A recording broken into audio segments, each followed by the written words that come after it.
మొన్నాడు బౌలింగ్ లో అయితే చెతగొట్టేయండ్రా. ఎరా అందరు వచ్చారా?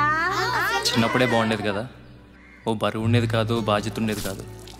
మాకు తెలిసిందల్లా ఒకటే, ఇడ్లీ మామ కొట్లో ఒకే ప్లేట్లో అందరం కలిసి ఇడ్లీలు తినడం, పంపు సెట్ దగ్గర స్నానాలు చేయడం, క్రికెట్ ఆడుకోవడం, వినాయక చవితి ఊరేగింపులు, మా జాతరలో ఆటలు.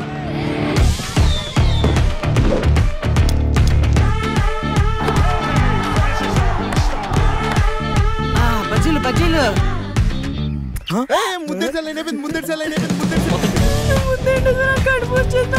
మీ సౌత్ సిటీ చూసారండి?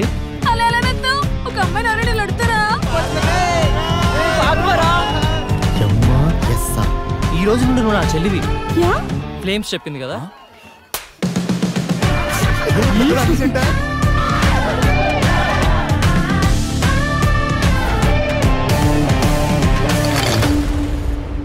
చిన్నప్పుడున్నంత సంతోషం 18 ఏళ్ళు దాటాక ఉండదు కదా.